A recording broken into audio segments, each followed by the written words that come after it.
Au vu de ce qui se passe en ce moment au club, les gars, moi je suis satisfait du résultat de ce soir. Et je vous en parle tout de suite après le générique.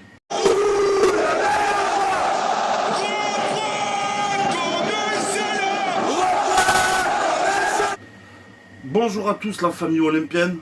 Et tout d'abord, avant de vous donner mon avis sur le match, je vais tout simplement vous remercier les gars.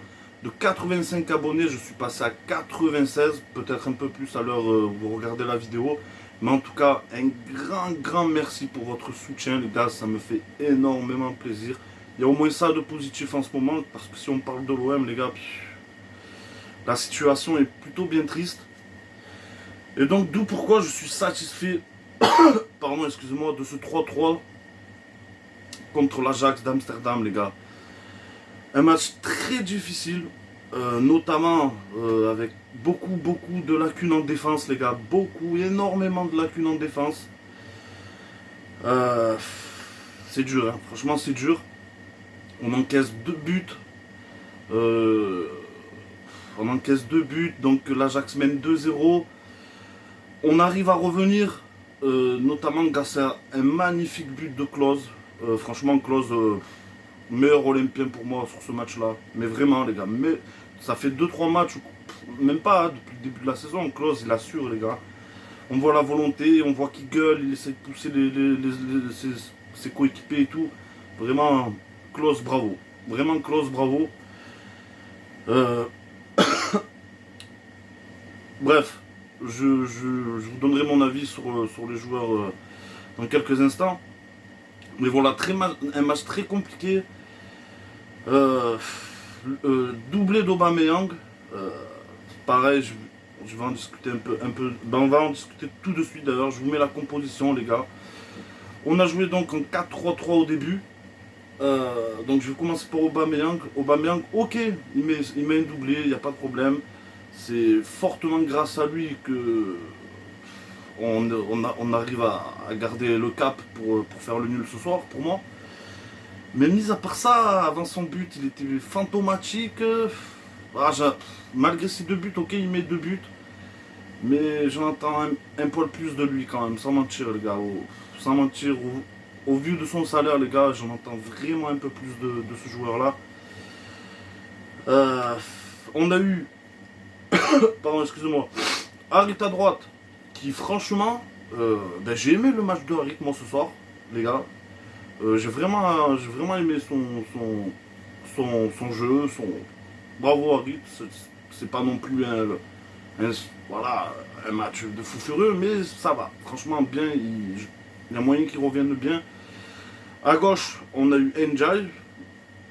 J'ai eu un peu de mal avec lui en première mi-temps, mais après ça va, c'est un peu mieux passé. Au milieu, on a eu le droit à Unai et Rongier. Rongier, franchement, si je dois mettre un flop, c'est lui. Je vous dis la vérité, j'ai vraiment... Ouais, lui et Mbemba, mais Mbemba, je parlerai par la suite. Rongier, j'ai pas du tout aimé son match, les gars, je vous dis la vérité. Unai, ça va dans l'ensemble, mais... gros, quand il faut... À un moment donné, quand il faut faire les décalages, fais-les, quoi. Arrête de tirer tout le temps. Je me souviens de 3 frappes, il en rate 2 où il frappe des pigeons. La deuxième qui est cadrée, mais bon, manque un peu de puissance, le gardien la sort. Donc Unai, il est mitigé quand même. Mais dans l'ensemble, ça allait, ça va. Défensivement, on a eu Klose donc à droite. Klose, comme je vous l'ai dit, c'est mon top pour moi. Hein. Franchement, c'est mon top, Klose. Sur son but, un but magnifique. Franchement, un gros match de Klose.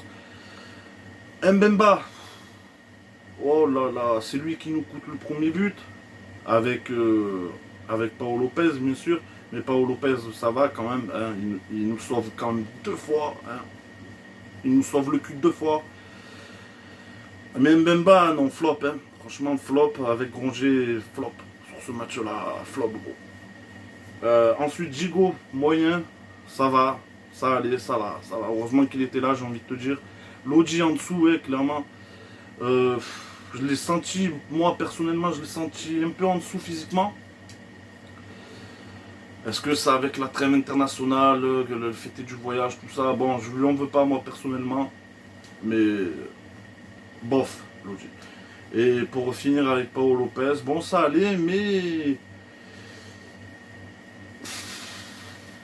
il nous sauve quand même 2 fois. Hein. Donc franchement, je pense que c'est ce qui le sauve sur ce match-là pour moi. 2 fois il a été décisif où on aurait pu vraiment se manger, notamment un duel 1 contre 1, il a fait le taf vraiment. Donc match compliqué les gars, mais bon franchement, au vu du contexte du club en ce moment, je signe les gars, je la vérité, moi je signe personnellement. Je signe parce que voilà, le contexte est compliqué, dans la tête des joueurs ça doit être difficile aussi.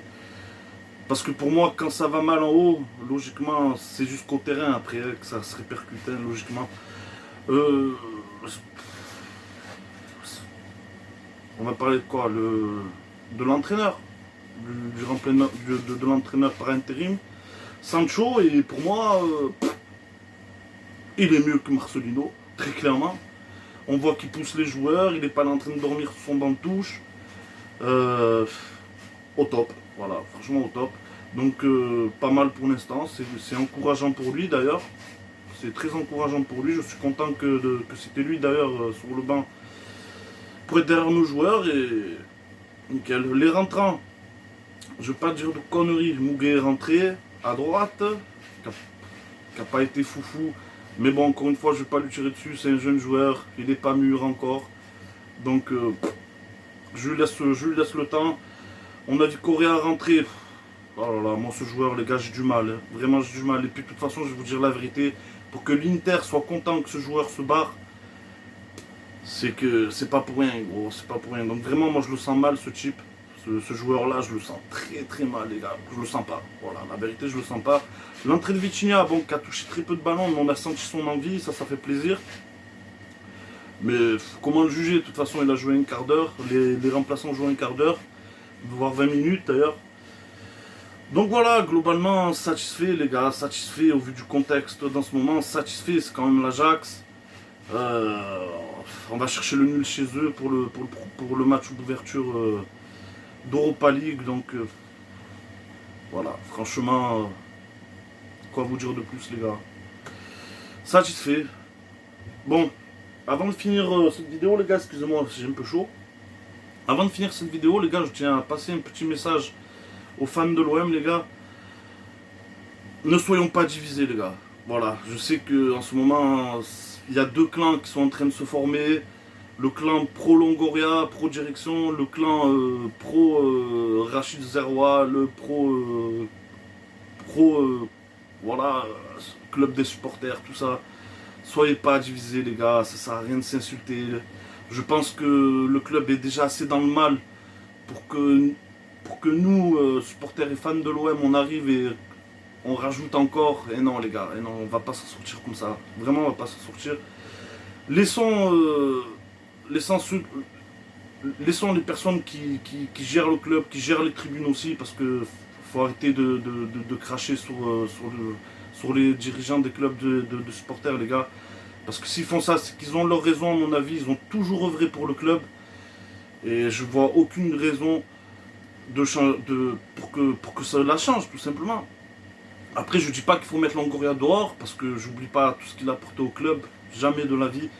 Mais je pense vraiment qu'il faut que tout le monde trouve un terrain d'entente pour que le club avance dans le mieux. Je pense que l'épine, pour moi, c'était Marcelino. C'était vraiment un entraîneur qui convenait vraiment pas au club. Donc je pense que l'épine a été retirée du pied. Bon, après, oui, il y a des affaires, voilà, les supporters reprochent beaucoup de choses, notamment sur le centre de formation, l'équipe féminine, tout ça. Mais encore une fois, les gars, laissons-les gérer. Laissons-les gérer. Ne faut pas tout mélanger, les gars. Moi, je peux pas me mettre contre les supporters parce que c'est eux qui animent le stade, les gars. Sans eux, il n'y a pas d'animation dans les tribunes, il n'y a rien, les gars. L'OM, c'est mort s'ils sont pas là. Tu vois ce que je veux te dire? Donc, je peux pas me mettre contre eux et je peux pas me mettre non plus contre la direction parce que depuis l'arrivée de Longoria, on va pas se le cacher, les gars. Il y a de bonnes choses, tu vois ce que je veux te dire? On retrouve une certaine saveur à l'OM. Donc pour moi, les gars, ne prenons pas part à toutes ces histoires. Laissons faire. Les gens qui doivent régler ce genre d'histoire le feront. Ça sert à rien d'insulter que ce soit la direction ou les clubs de supporters, ça sert strictement à rien les gars. Il ne faut pas qu'on soit divisés les gars, au contraire, soyons soudés pour améliorer ce début de saison catastrophique les gars, voilà. Ne soyons pas divisés, ça sert à rien, ça sert à rien, au contraire, ça va empirer les choses et c'est pas le but les gars, c'est pas le but. Il faut vraiment qu'on se sorte de cette zone sombre pour moi. Donc voilà les gars, je pense avoir rien oublié, j'espère. Si c'est le cas, n'hésitez pas à me le rappeler dans la zone commentaire, c'est fait pour ça. Cœur et santé sur vous les gars, merci encore beaucoup à ceux qui viennent de s'abonner, merci énormément les gars. Et voilà, je vous dis à la prochaine pour une prochaine vidéo. Et allez l'OM les gars, lâchons pas l'affaire, allez l'OM.